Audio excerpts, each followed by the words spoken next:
Hey everyone, welcome back to Retention Chronicles. Super excited for today's ecosystem episode with Michael De Santis from Doris Dev.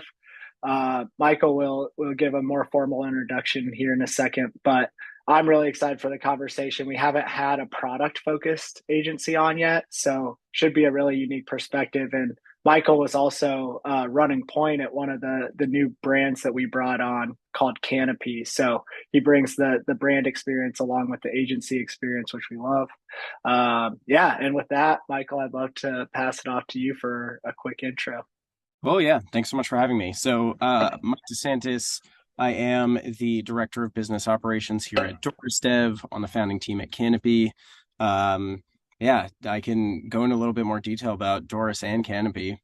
Doris is a full stack product development agency for hire. You can kind of think of us essentially as like an outsourced VP of product for brands. I think in general, uh, kind of the inception of Doris Dev was building product is a black box for most people when they step into launching their own D2C brand. And our two co-founders came from a company called Quirky, where they set up tons of supply chains in conjunction with a team in Hong Kong. Once Quirky folded, they kind of both went their separate ways. Stood up supply chains for a company called Raiden and a company called Gobi, and realized that this was a templatizable process that we could really build out and help support other brands in bringing new product to life. When we first launched, we were primarily focused on setting up supply chains. In the interim, we've in the time since we've launched, we've also expanded into supporting on the industrial design side of things. So, taking product concept from somebody's head and building something beautiful that we can then hand off to our supply chain team to go get manufactured.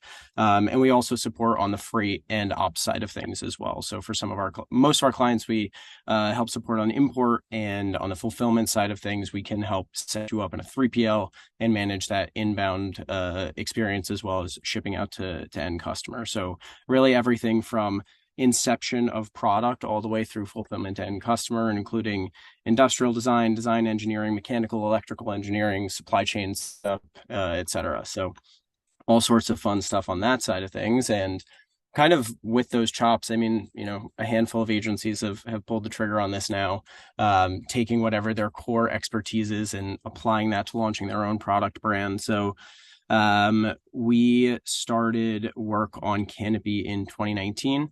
Lucas, who's the head of product of Doris Dev and the co-CEO of Canopy, came up with this idea after watching his girlfriend like scrub her humidifier every single weekend, like taking an hour, white vinegar, Q-tips, the whole nine. And the reason she was using it also was for like skincare, not because she was sick Mm, or anything like that. And kind of took those two insights and was like, we can redesign a humidifier to make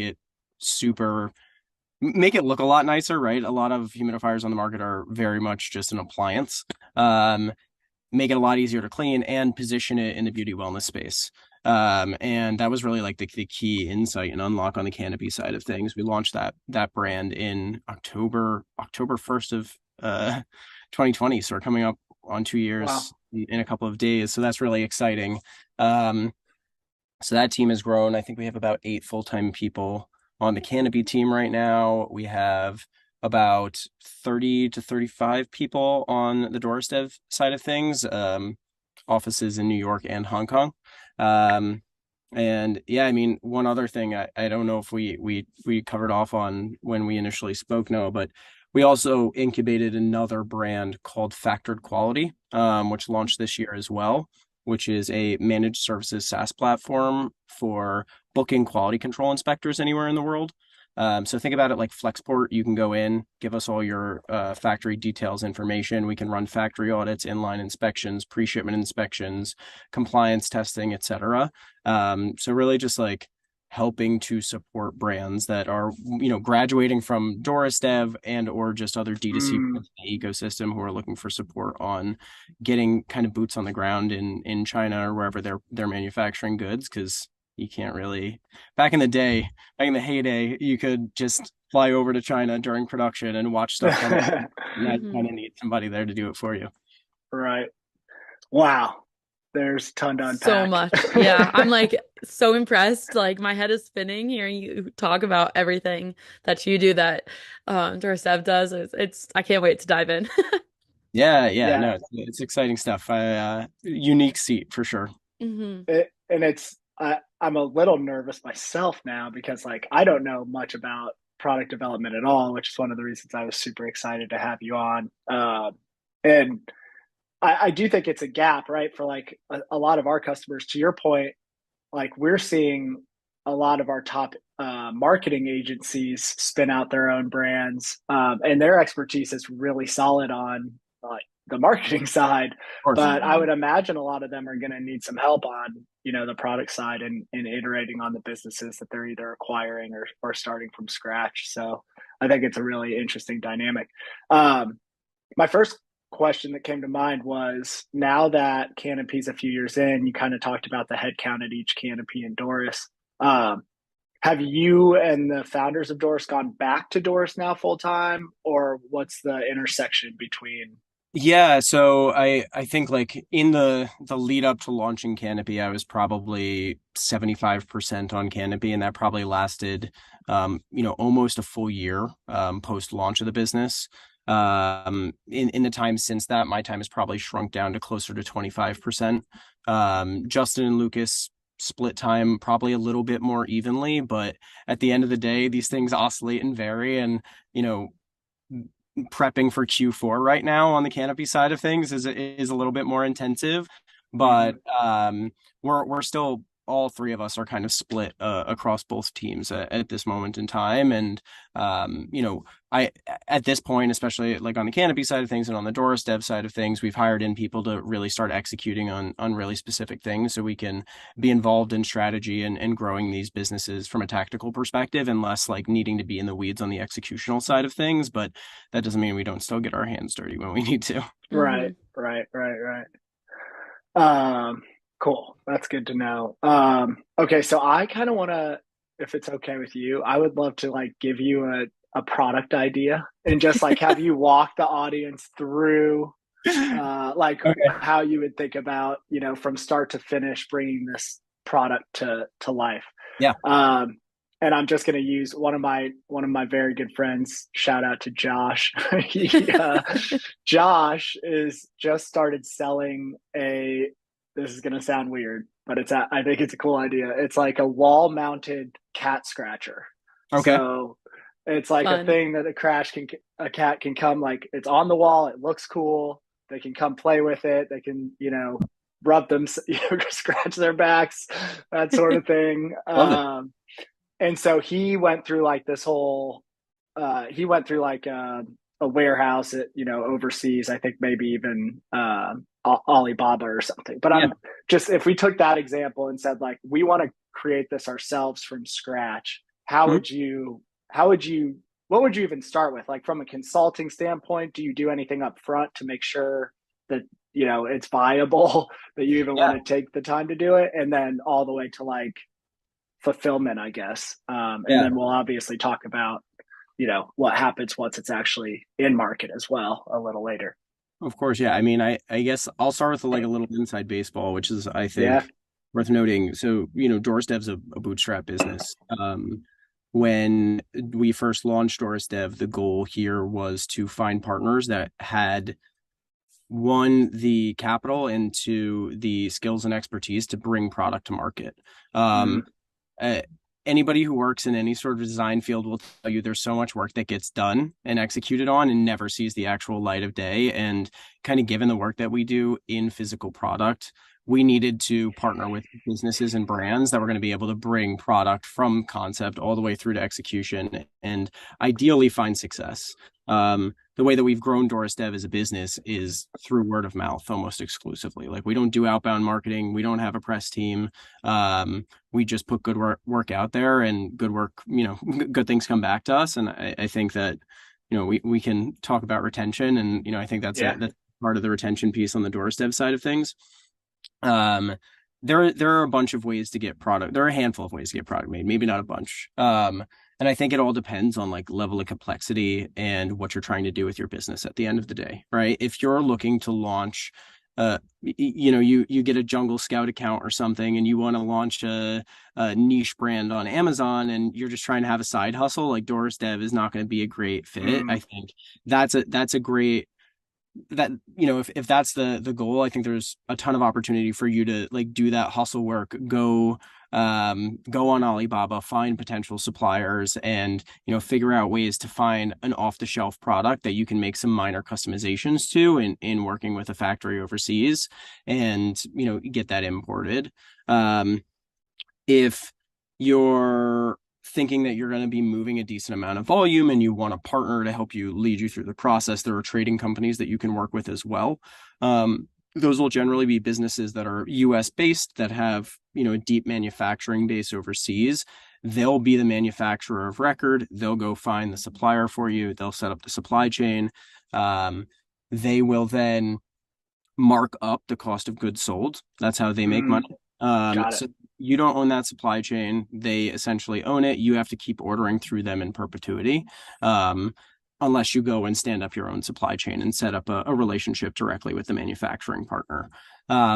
So that's where What do most of your customers do, or maybe you're getting to that? yeah, so that's the next piece of the puzzle, right? I think like the goal of Doris Dev at the end of the day was to build a system that we could, help brands through this initial process, and then when they're ready, when they've gone out and they've raised enough money and they've hired in the appropriate internal product people, the supply chain is theirs to own and operate, right? We Mm, don't want to insert ourselves in the middle in perpetuity where we're marking up cost of goods sold, et cetera. What we're doing is we're setting up supply chains for scale for brands that, have high growth intent or high growth potential, who, maybe their opening order is only 5,000 units, but 2 years down the line, they're placing, 25,000, 100,000 unit purchase orders because they've been able to scale their business. And as a result, they're not continuing to pay that markup on cost of goods sold that you would if you were going through a trading company. right. Um, it's not uncommon to start down that path with a trading company, and once you find product market fit, and to invest in actually standing up your own supply chain. So I'll say like the cat scratch product is Yeah, probably right. not the Not a best, doorstep. Yeah. not the best thing for doors, but like maybe we just use Canopy as an example. Yeah. No, that's Um, great.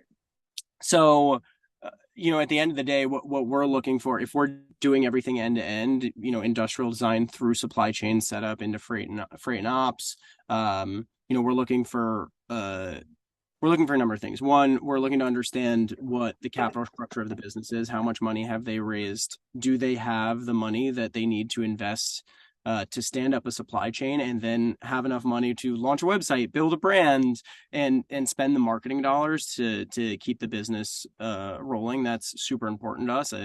Kind of harkening back to that, we want any brand that we work with, we want to see them be successful. We want to make sure that they're going to have like a long lifespan, and Hmm. want to support them in standing up a supply chain that can scale with them. Um, Two, I think it's like we are in a position, and we have been historically, to say no to things if we don't think it's going to be a good fit for us, whether it's a type of product category that we're not super familiar with. We don't do wet chemistry, we don't do apparel, right? We really focus on like durable goods. Okay. Canopy is a great example. In injection molded plastic part with a fan, there's some electrical components involved. Um, in that case, we'd be looking for a brief from the client saying, hey, here are all the key characteristics. Here's the kind of target market we're looking to go after. Here's our target landed costs. Here's the key constraints that we're aware of, whether that's, relevant compliance testing, or in, the case of a humidifier, say we need it to be able to humidify space up to 500 square feet, right? So there are, kind of design constraints and engineering constraints, and we're looking to have those at least somewhat defined prior to kicking off an engagement, so that way we can have a clear picture and path forward. We're also looking for, target minimum order quantities somewhere in the $1,500 to $2,500 range. Obviously, the more the better, because you're going to be able to push price down on the factory side of things. But that's kind of the low end of what we're looking for in terms of what people are looking to execute on. And at the end of the day, you're making a big capital investment to set up a supply chain. So once we have all those key characteristics defined, what we'll do is we'll step into the industrial design phase. We'll bring in the design team. We'll have a kickoff meeting, really kind of blue sky the project and say, here's where you're finding inspiration. Here's where we're finding inspiration. It doesn't even have to be the same category of product. It could be a sculpture that you like or something like that. We just worked with the soft services team. They just launched a product actually on Tuesday that was inspired by like some sculptural art that we then took and turned into a physical product, and it's beautiful. It's called TheraPlush, I think. So once we do that blue sky work, then we're going to start to lay out a handful of different concept paths forward. We're going to narrow that down and then refine until we get to something that is ready to be basically handed off to the engineering team. So that way we can start to really think about, okay, now we have this beautiful product in 3 dimensions, right? We know what it looks like, but how does it actually get made? And there's a natural tension between design and engineering, right? I think there's design in theory, and then there's like functional design in practice, and how do you get product made at the end of the day is always an interesting challenge. So once we get to the end of industrial design, it gets handed off to the engineering team, and then we're kicking that tech pack over to the team in Hong Kong as well. And we're going out and we're reaching out to a bunch of different manufacturing partners, trying to figure out who would be a good fit, figuring out what sample cost timing MOQs look like, what estimated tooling costs look like at that point. And then while the engineering team is working in conjunction with some of these factories, we are getting samples, reviewing the samples, working towards making a decision about who the best manufacturing partner is going to be. From there, we'll kick off tooling if it's relevant. If you have an injection molded plastic part, you essentially need to build a fixture that you can inject the plastic into. And so that'll get kicked off. And during that process, we're going to get multiple samples off of that tool, make sure that the product coming off the line is of the spec and quality that we're looking for and we're ultimately trying to achieve. And once we go through that process, a few rounds of sampling, we're kicking off, ideally kicking off a purchase order and starting mass production, setting up supply chains for e-com packaging for most of our customers as well. And on the Canopy side of things, I think we're on our 5th iteration of packaging at this point. So packaging is low key tricky. And I think everybody underrates how complicated packaging is actually going to end up being. Then finished goods get packed into their e-com shippers, put on a container and sent to a 3PL. Now you've got a product in market. In general, that whole process takes it's about 2 months of industrial design and then 5 to 7 months of setting up the supply chain and getting finished goods. Wow. So a lot of people, we have a lot of conversations where it's like, hey, I want new I had a conversation last week. I want new product in market in December and I want it to be fully custom, and I'm like, unfortunately that's not going to happen. Sorry, buddy. Yeah, it's definitely a matter of like the people who are new to the product development process, I think, underestimate the amount of time, energy, and effort that it takes, underestimate the cost that goes into the whole process. But at the end of the day, right, when we go through that process, now we have a supply chain stood up. All you need to do is email the supplier and say, hey, we need to get the ball rolling on a second purchase order. A lot of clients continue to work with us. We manage their supply chains in an ongoing fashion, and then ideally are helping them stand up new supply chains for new product as the business grows. And then eventually people sadly graduate from Doris Dev and hire internal product people, and everything should be running smoothly at that point. That's awesome. That's it, right? Yeah. That is fascinating. We never get the inside scoop on like everything leading up, right? Like most of the time, we're not even we're even beyond the first set of customers. We're retention focused. So Yeah. this is like two steps removed from us. I mean, I think it's actually really interesting because even though we sit very far apart from like a where we live in, meeting these brands and integrating with them, the like the end goal is actually the exact same thing, right? Like retention Mm, starts on the factory floor as far as we're concerned, right? You're not going to be able to retain customers if good product is not coming off the line and arriving in customers' hands. They're not going to come back to you for product number 2 or 3 or 4. They're not going to subscribe for whatever your subscription model looks like if the initial experience with the product isn't great. It's the first impression. And if you build this beautiful brand and you set customer expectations really high for what they're going to receive, and then you get something that doesn't meet those expectations. I have a story. I yeah. just bought a new set. I just bought a new set of TaylorMade golf clubs. Nice. I got the pings, but I Okay. was looking at the TaylorMades. So Yeah. I just bought a new Just set this of summer. TaylorMade styles. Super excited about it. I'm like, wow, it's time. I think my set of clubs were from 1999. Like Same, man. We went needed through an the same update. process. Yeah. And they arrived in like the shittiest corrugate box with like just these not thoughtful foam inserts. And Yep. like my excitement level decreased from it. And like I'm still very excited I have my new set of golf clubs, but like expectations were misset in my mind. It Like would have even been better. Yeah. yeah, it could have been so much better. And I think like being thoughtful about that entire experience is super important, especially if you're a digitally native brand at the end of the day, is like delivering high quality product and the physical experience of receiving the product are very important. Absolutely. I'm curious. We actually just had. Are you familiar with Whiplash? Yeah, I am.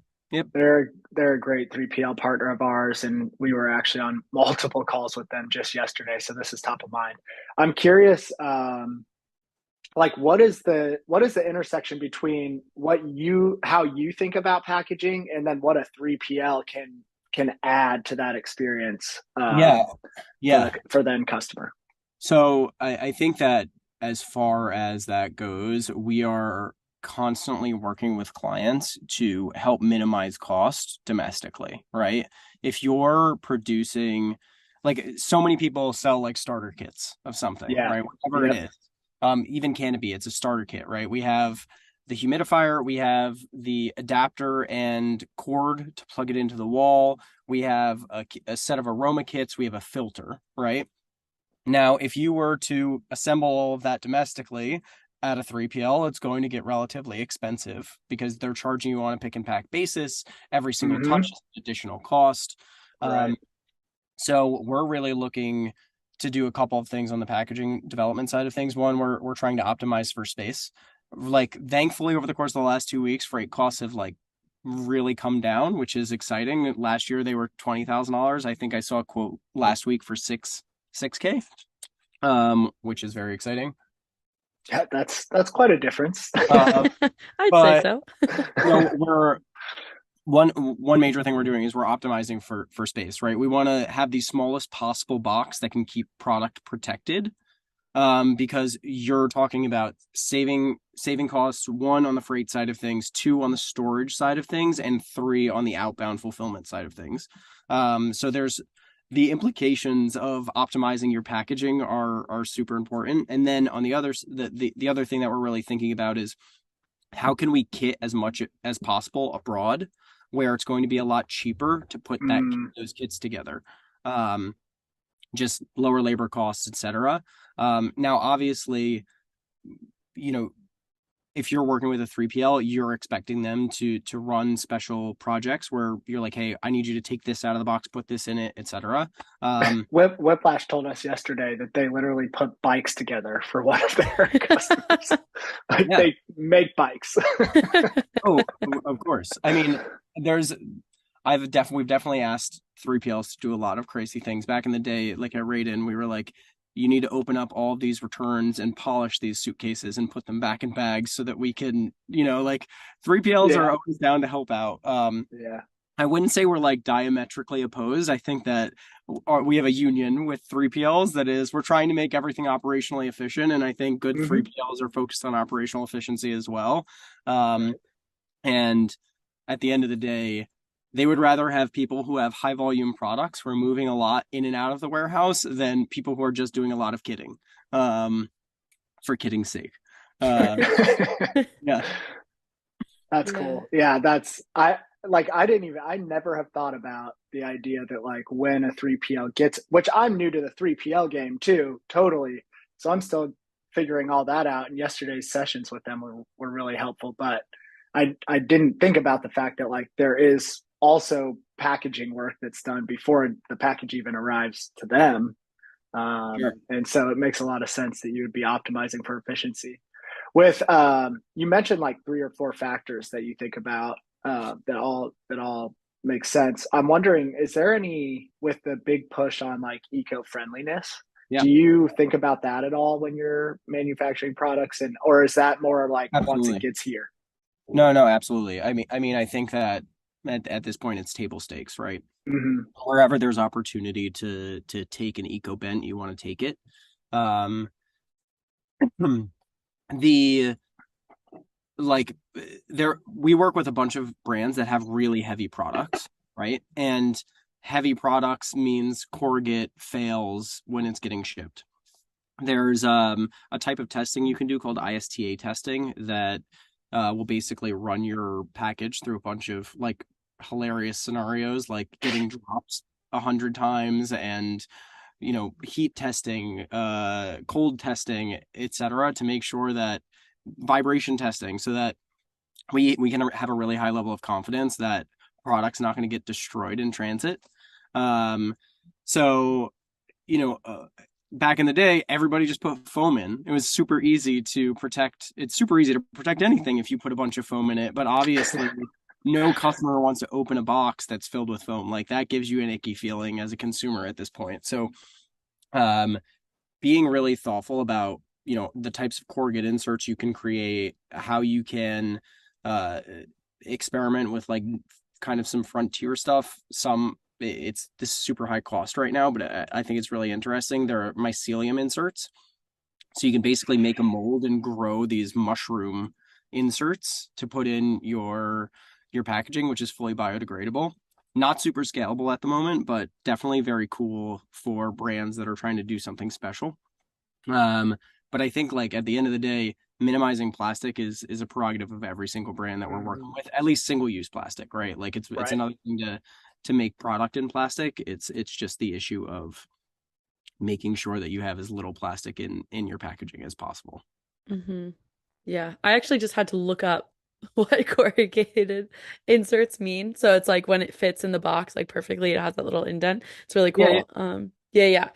I love And too that you said, oh wait, go ahead. Go ahead. no, I was Finish. just gonna say, and then you look at like an Apple, right? And like people really don't want to like throw out the packaging because Yeah. if you're like, I'm sure everybody has like a laptop Hmm. box in their closet, and they're like, I just don't feel good about throwing this away for whatever reason. You're so right. I'm so glad that you Yeah, mentioned that because I think that is an extremely relatable point. yeah, yeah. Yeah. Just that literally just happened to me. My girlfriend Ashley is like, "What are we doing with this box?" She doesn't want any clutter at all, and I'm like, "I don't know, but like, just leave it there. I It's don't know, but it important." makes me feel better. Yeah. Of course. Yeah, I feel like I always play the game of like, oh, I'll use it later, or like if I like return the product or whatever, or like if I'm Yep. shipping, okay, this is such a tangent, but I don't care.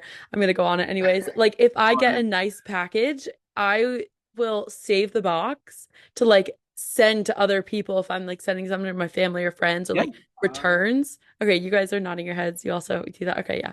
For a good chunk of time, I was like, oh my God, am I like crazy doing this? But it works because it does make you feel better. Like it goes back into the experience of what you were saying. Like you don't want to throw it out because like single use plastic you feel like terrible about, right? Like and the helium inserts you were saying like that's Mycelium inserts. oh mycelium. I was picturing like balloons No, no, no, no. in It's packaging. yeah, no, it's mushrooms. Okay, Oh, okay, really? okay. Yeah, That are like to protect that are like a protecting agent, basically. yeah, Yeah, Wow, Oh my God, wow. that's I'm wild. gonna like do a deep dive into this now because that's check it interesting. out. Yeah, I'm there's just a picturing like a company. mushroom in a box. There's a company called Ecovative that does it. Like I don't know if you guys have ever during COVID somebody gave me like a mushroom grow kit, and like it's just like this mycelium brick that you like spray with Oh my water. God. But Wait, I'm like looking at them now. you make these mycelium bricks that are, the same as like a corrugate insert. Again, not super scalable at this moment in time, but something that I think is super cool. That is cool. That's awesome. Wow. I knew this would be a good one. Learning so much. This is wild. Uh, oh, that's awesome. Yeah, I do. I definitely do the same thing, Mariah. Mostly though, with like bags, like Mm, Lululemon bags are normally Oh, what I package gifts in, to be yep. honest with you. Hmm. I always save those. Yeah. Um, That's a good add-on right there, Noah. That's very Another question I was thinking when you were sort of talking about the whole process, I'm so happy you walked us through that because I would imagine like a lot of, for us and a lot of our listeners probably don't realize how much goes into it. What what should brands be doing in like that interim period while they're waiting for the product to be ready? Like, are they normally fundraising? Are they normally like evangelizing their brand and starting their marketing outreach? Are they, like what have you seen them do, and what would you recommend that brands do when they're in that sort of holding period?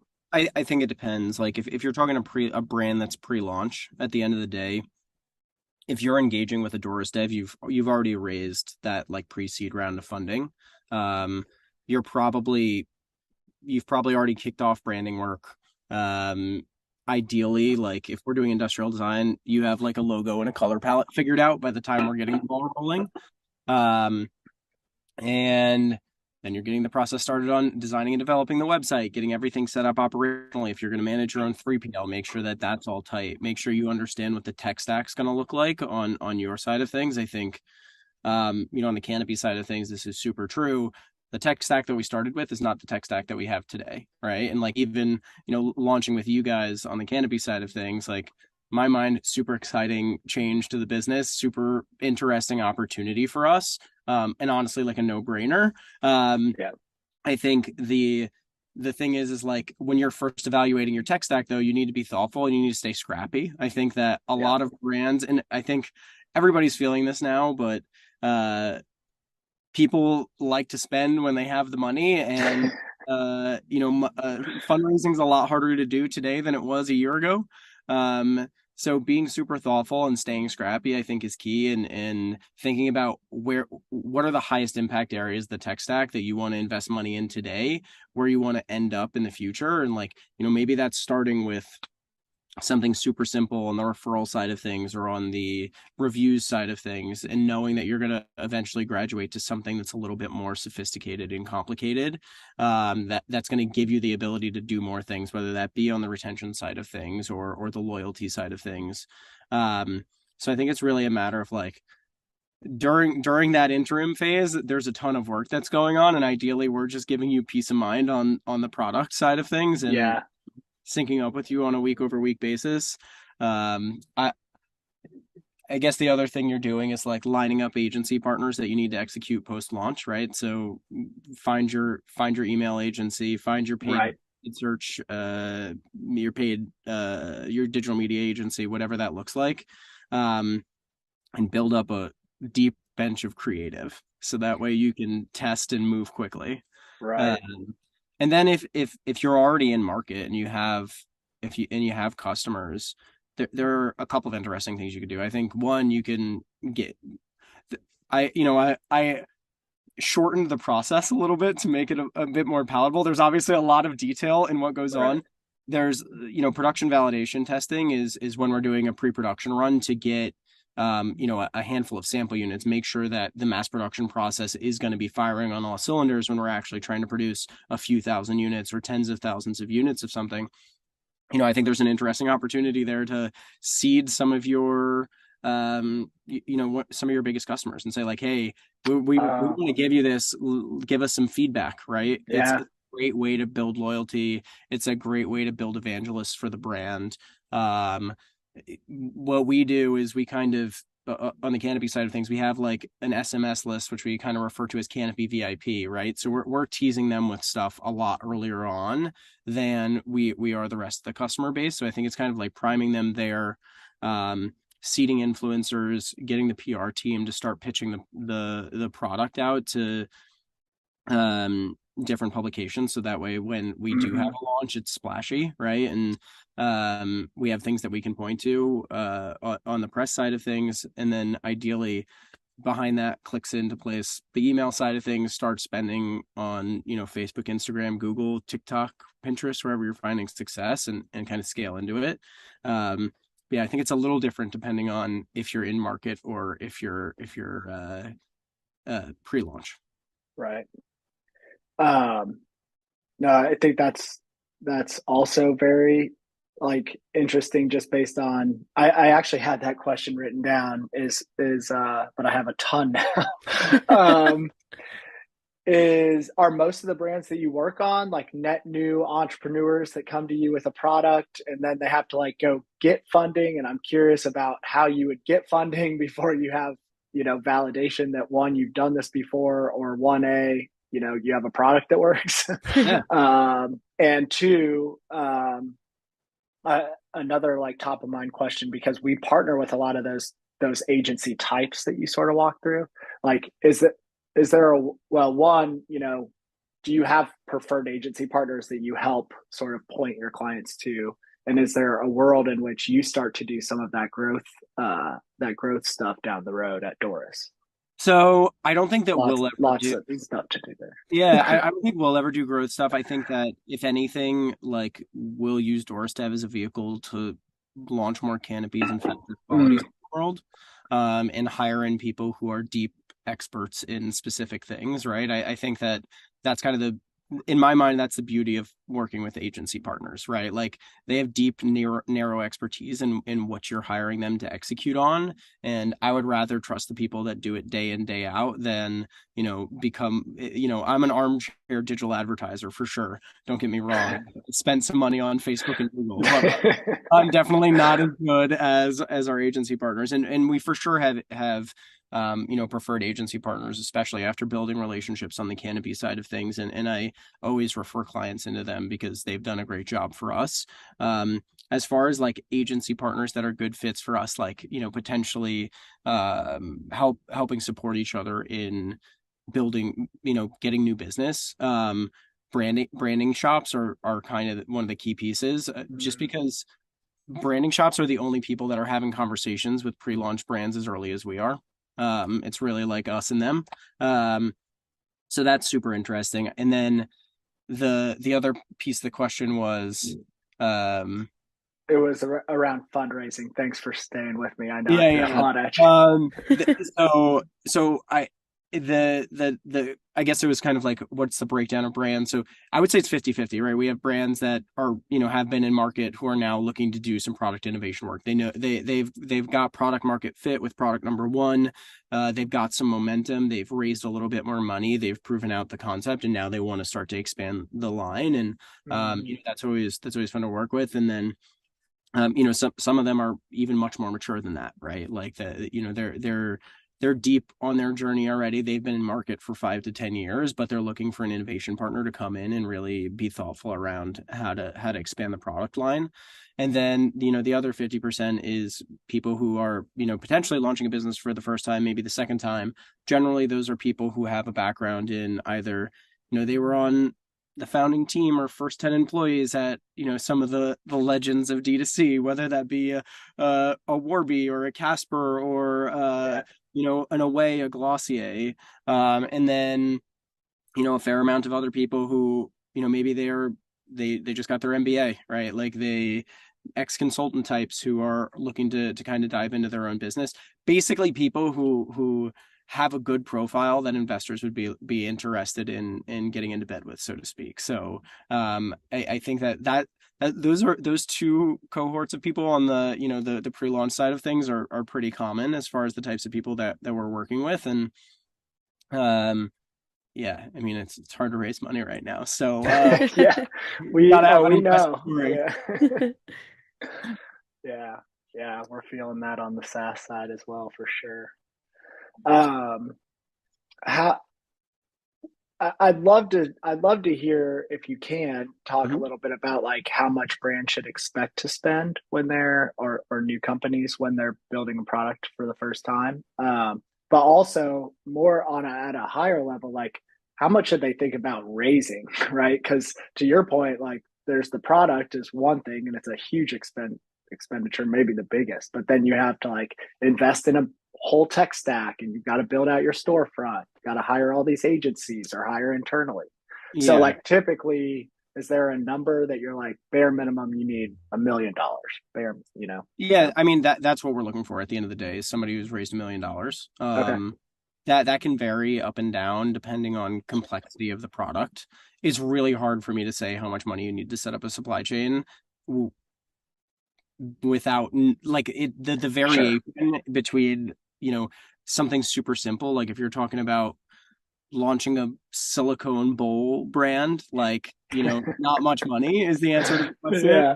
If you're talking about launching something that's complicated with multiple different functions with a ton of electronics embedded into it and connectivity to an app, Right. now you're talking about $1 million isn't even close enough to launch a business because you're not going to be able to. Sure, maybe you can set up the supply chain and do all the engineering and industrial design work and pay for tooling. Tooling is super expensive.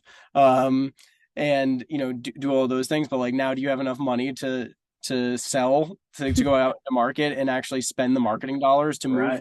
ostensibly going to be a very expensive product? Like that's where the challenge comes into play. um and again, like you can do this in super scrappy ways if you really want to. You can definitely go down the Alibaba route, and people are successful in doing those things. You can go down the Kickstarter route too, and like get proof of concept if you're really Mm-hmm. passionate about an idea. And like uh, people are going to be skeptical no matter what product you want to launch at the end of the day, right? Like people are very skeptical about launching a humidifier in the beauty and wellness space, and now we're Canopy's killing it over there. So Nice. I think the $1 million is where I would kind of set the bar. I think that there's still opportunity to collaborate if you've raised a 500,000 or 750K, but I would say anything less than that, then we're starting to teeter on like Doris Dev probably isn't the best fit for product development. There's probably other lower cost options or that are going to be more well suited to the budget that you have to work with. Cool. That is very yeah, very interesting. I just threw out the million as like a round number, so it's funny You that nailed it. that was the number. Yeah. Oh, that's great.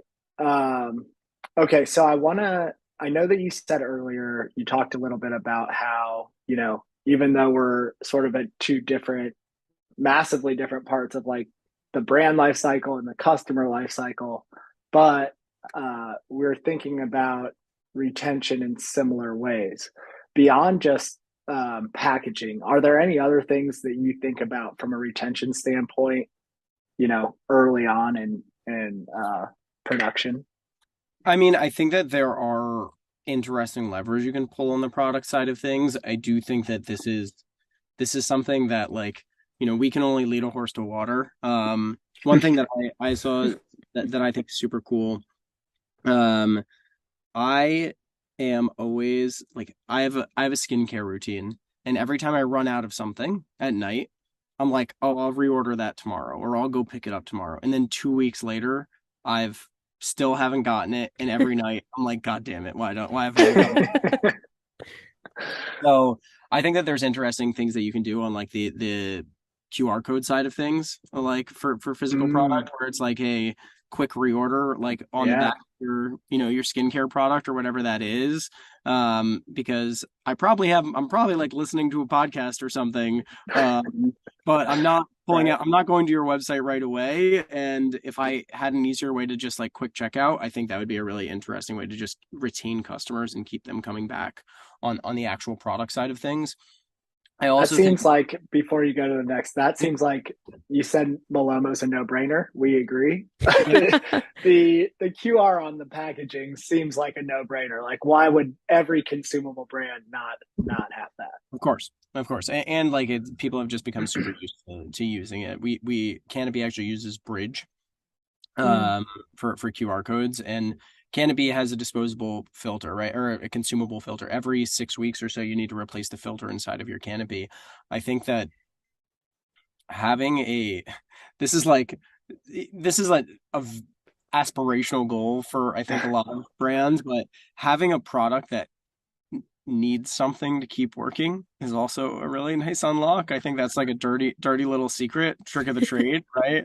If you like, you can't use an old school vacuum without a vacuum bag, right? Like you Right. can't if you sell somebody a permanent skincare pump like the TheraPlush that I mentioned before, you have to buy refills in order to get value out of it. And now you have this like permanent thing on your counter. You kind of like don't want it to go to waste. Right. Um, with a humidifier, you have something sitting on your bedside. If you're not replenishing the filter, you're not, you can't use it. So it's kind of like if you can, that's like a little dirty secret maybe, We A of did little catch-all. force well retention almost. Yeah. we did a podcast with one of our top marketing agencies, Electric, and our buddy Brandon over there. The whole theme of the podcast ended up being every brand can be a subscription brand. Like it Yeah, doesn't matter if you. I think his example, Mariah, was like, it doesn't matter if you sell pools. Like we have Yeah. a brand who sells pools, and they figured out a subscription model. Yeah. So Yeah. And if it's you're curious, like that subscription was like a cleaning service. Like if yeah, you just right. get creative with it, there's ways to set up your business model to favor retention, like you were saying with like filters or a replaceable part. Yeah. course. I mean, I just listened to a podcast recently that was talking about there's this whole private equity initiative. They're gobbling up all of the car washes all over the country and rolling them up and selling subscriptions for like Oh yeah. basically the cost of one wash plus 20%. And then maybe people use it, maybe they don't, but they're Right. staying on board longer. And it's like, any car washes can be a subscription business, really anything. Right. Yeah. Right. Yeah. I also want to add too with the QR codes. Yeah, it's weird that it's not more practiced, but it is also so user friendly too. Like anyone can Mhm. use it. Like that's one thing that I think um it's one of those things where it's like, oh, it should be table stakes, but it's interesting that it's not. And it's just because I think a lot of brands don't use it. But if you're on the earlier side to using it too, it stands out because you're like, wow, this is so easy. Because you just scan the QR code and then you can check out right there. It's so easy that my parents don't get confused about it. So Right. That's the point I was trying to yeah. make. Thank you, Michael. Yeah. I think you might have had one more that you were going to say before I rudely interrupted Oh no, that you. was I was going to talk about the filter for Canopy. I Yeah. think that's at the end of the day, right? Those are pieces of the puzzle. On the agency side of things, it's like do good work, right? Like I think it's as simple as that. If you're an agency partner who genuinely cares and the people who are staffed on an account genuinely care about the success of an engagement, especially for like a company like Doris Dev, we're embedded with our clients for years oftentimes, Right. right? And, I've worked at branding agencies in the past, and I always felt like such a mercenary. Like you get in, you do 2 months and you're out, and like everybody's a little bitter at the end of it. Whereas like the goal of Doris Dev is like foster deep, meaningful relationships, have skin in the game, really care about the success of these brands. Talk to people like you guys to be able to then, recommend into clients to say like, hey, have you guys thought about this? Like you really should be. Because at the end of the day, the more these businesses grow, the more opportunity that we then have to help set up new supply chains and build new product and do really cool and interesting and innovative things. So yeah, I don't know. It's a fun little circle. I love that mindset. I'm going to go back to Whiplash just for a second. Yeah. We don't have an integration today. We don't share revenue back and forth or anything like that. But in my opinion, like our team can become so much more strategic by recommending, ancillary offerings, whether they're technology or physical service offerings. That we don't necessarily directly benefit from making that recommendation, but we're now like a more strategic consultant for our clients. They trust us more, so over time, it's just a great way to like build the relationship, even though you may not be getting a whole lot of like monetary or tangible value out of it, right? But it's super important to take For that sure. approach. And there's like the whole social proof aspect of it too, right? Like I found you guys because I was at a happy hour and I bumped into Nick Sharma and I was like, yo, Nice. I'm having like an issue with Aftership right now. It's like, why are you guys using Aftership? Yeah. First question. Yeah. Let me stop you right there. Yeah, so it's like, the social proof aspect is super important. And then, you meet people in the ecosystem, other people who are using your platform or your service, and then, the whole flywheel stays in motion, ideally. Right. Yeah. I am such a huge fan of that. Sharma is a great partner of ours, and Nick is awesome. But I think the challenge is like, I think I heard you mention that on the call that you had with our sales team initially, but then like most of the time you're not going to get that level of feedback, so you never know. But it's so much, right? Like that's just to say the social proof is so much more impactful than we could ever measure or imagine, to be honest. Of course. All right, let's wrap up. Couple like rapid fire. We didn't do this at the beginning, but I always love to ask, what are one or two things in your personal life, Michael, that you're excited about right now? Well, I'll say I moved back recently from South Florida. I exited New York briefly during COVID, and Like I many did. like many did, and I spent a good 18 months in South Florida where it's summer all year round and it's just varying intensities of summer. Um, so what I'm personally very excited about, I grew up in the Northeast. Fall is by far the best season. I'll fight anybody who says differently. And I am very much enjoying the fact that we are in peak fall and I can finally like wear light jackets again. That Yep. is currently what I'm most excited about. That's a great spot to be in, honestly. I I bought a love fall leather too. jacket. I bought a leather jacket right before COVID started and then was just locked inside. And I'm like, I haven't been able to Haven't use used it all. Now I can finally wear it. That's so Nice. exciting. Yeah, That's awesome. little things. Fall in the Northeast is pretty incredible. Yeah. We like it feels like Mariah for us in Indianapolis. Like fall is like 2 weeks. It's not It's the like same. Yeah. I'm it's from not New the same. Jersey and so also Northeast. And so, yeah, it's, Fall's where it's oh, at. it's so much better. Yeah. Well, before we started recording, I mentioned happy hour next Wednesday in New York. So if you're Yes. free, if any of our I don't know if we're gonna get this out before then, Mariah, but Before New York? No. okay. Well, we'll But be there for Thread for a tennis conference, and before the conference starts on Thursday, we're doing a happy hour in like Midtown area. So, Michael, I will send you the details for that. Last question. Obviously, you've had an incredible career, like unlike many of the people that we've had on the podcast, like I said before. So, what's like one tip or trick or some piece of advice that has sort of guided you throughout your career so far? I think the thing that is most salient to me is, and it's advice that I feel like you can't really heed until you go through it and make the decision. But that is to say, like, don't fall prey to the sunk cost fallacy. Like, Ooh, that's a great know one. know when to cut and run. I have definitely found myself in situations or going down paths or working on projects and felt pressure to get something across the finish line, even though it may not have been the right fit anymore, whether that be professionally or from a project perspective. Maybe things have shifted and changed and you kind of just need to take a step back and rethink where you're at, what you're doing, why you're doing it. And I think it's super hard once you've already invested a ton of time, energy, and effort into something to kind of cut and run. So I think that is my biggest piece of advice to anyone. that's a great piece of advice. I just heard this podcast. I think it was like a Motley Fool episode where they had a writer on who just wrote a book. I just looked it up. I think it's The Power of Knowing When to Walk Away is this like subtitle, and the title is Quit.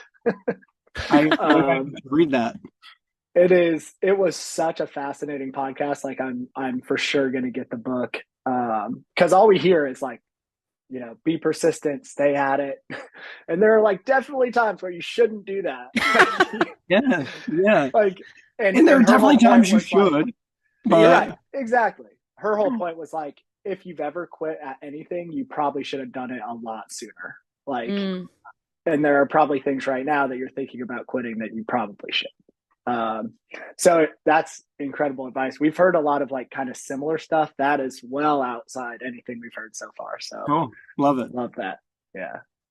Well, Yeah. thanks, man. It was great Yeah. having you on, and hopefully we can see each other in person next week. Yeah, I'll definitely see you guys next week. And yeah, really appreciate you having me on. Honestly, a lot of fun. Love the combo. Yay. We love hearing that. Thanks, Michael. For sure. Thanks, Michael.